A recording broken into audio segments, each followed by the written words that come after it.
TSP, Karl Knobelauch. Good morning, Richard. Good morning. How are you doing? Good, thank you. Former undersheriff of Amador County.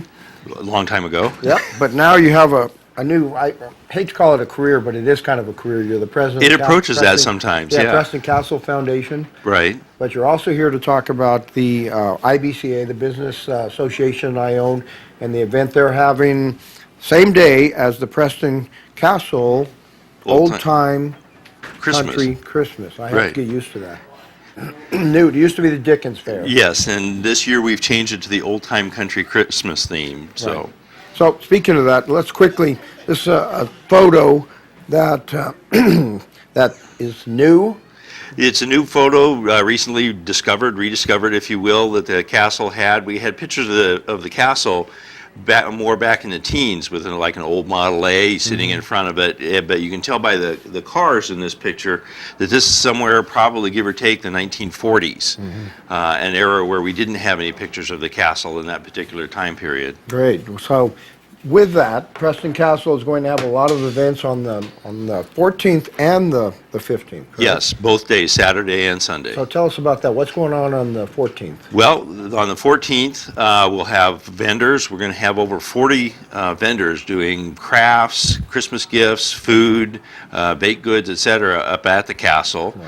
And that'll be from 10 till 4. And 10 to 2, we'll be doing tours of the castle itself, historic tours. There's a cost, a modest cost. To come to the castle and the grounds and see the vendors, that's for free. But for the tours, that's a $10 per person donation to take the historic tour of the castle. Then again, free, starting at 5 o'clock, for the first time in many, many years. The exterior of the castle will be lit up for Christmas. The volunteers are working hard to decorate the whole front of the castle, and at 5 o'clock we'll turn the lights on and they'll stay on until 8 o'clock. And then starting at 8:30, we'll be doing something that we rarely do, but will be open to the public. Will be flashlight guided tours of the interior of the castle. Remember, there's no lights in the castle, so when you go in the castle at night, it's just your flashlight that will be the only illumination that you have on the tour. You and the flashlight and the docent and the ghosts. Yes. So do you have to bring your own flashlight? Yes, we encourage everybody to bring their own flashlight. Okay. The historical flashlight tour, it was done one at Halloween. We did one on Halloween night, and we're doing this one again now, and those are the only 2 flashlight tours at night that we're doing at the castle this year. And that's 7 p.m. to 9:30 and $20? Right. Okay. $20 a head for that. A little more unique, so you have to pay double for it. Yes. I think you get a different experience when you go in there. Yeah, and this one, we're opening it up to whoever shows to do it. On Halloween, we limited it to 50 people maximum, and we sold it out 3 weeks before the event. Right. So the flashlight tour is kind of in demand. And this goes along concurrently with the I Own Business and Community Association parade and events that are going on that day downtown? Right. The parade will be downtown at 11 o'clock, and that will be down Main Street in Ione, which is an annual tradition for the I Own Business Community Association to host this parade. And then Santa will be having pictures taken with your family or kids after the parade at the Pizza Factory. And Santa always rides in the fire truck, too. Yes, he rides atop the Ione City Fire Department fire truck. They do a good job in that. So. They generally lead the parade right behind the sheriff. Right. Now, people want to enter the parade, they can pick up their entry forms downtown? They can pick up their entry forms downtown I believe, at Clark's Corner, or you can go online at myione.com. Right.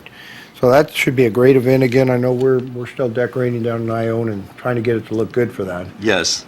Now, what was the intent on the Preston Castle of changing the name? Is this one of Yvonne Funderburg's inspirations? Yes, it was kind of Yvonne's inspiration, but to get it out of the Dickens era, which was really not historically concurrent with the castle, and have the theme more match the time frame of the existence of the castle.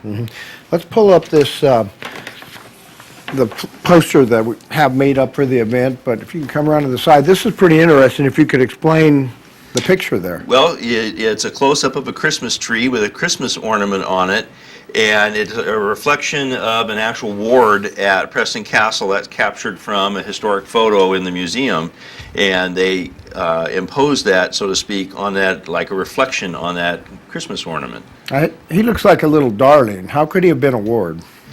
Actually, a number of the wards were not guilty of any crime other than being homeless and without parents.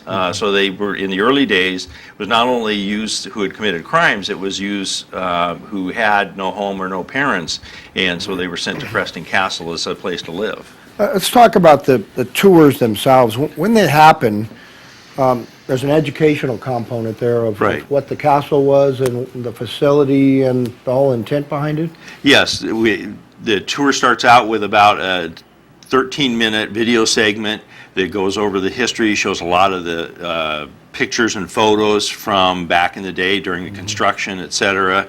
And then what the point of building the castle was, which was really pretty straightforward. Prior to Preston Castle, the first youth correctional facility in California, youthful offenders were kept at San Quentin and Folsom State prisons with the adult inmates. And in the 1890s, the California legislature said, that's probably not the best way to handle this. And there were actually 2 of these facilities built. Right. And they were exact replicas?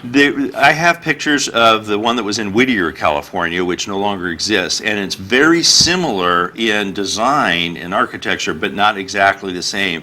For example, on the one that was in Whittier, the tower is more over on this side, and it has round pointed turrets, kind of similar to Russian architecture in kind of spirit and design than this picture of Preston Castle. Explain the intent of the tower. Wasn't it for purpose of water and Yes, pressure? actually right up here in the pinnacle of the tower is a water tank, and the water tank is still there. The water came from springs and reservoirs up in the hill by gravity feed up to the top of the tower. Then the water for the castle came down from that water tank, and the point of the tower is to provide water pressure for the castle. It really was not a guard tower, it's actually a water tower. And that Pelton wheel was part of that whole thing, and you can see that at the castle also. Right, the castle had a Pelton wheel which produced the electricity starting in 1900. Well, we could talk about this forever, but once again, December 14th, 15th, the Old Time Country Christmas at Preston Castle. Yes, And on the 14th is the parade. the parade downtown on Main Street at 11 in the morning. Okay, what time do you think start at the castle? on the 10 14th? o'clock in the morning. Okay, it should be great. All right, Carl. Thank you, Richard. Thank you very much for being here. Our and pleasure. Once again, myiOwn.com if you have information that you want to get. So we'll be right back. We're going to a break and be right back with Laura and Sue Ann. You're watching Amador County's local television network, TSPN.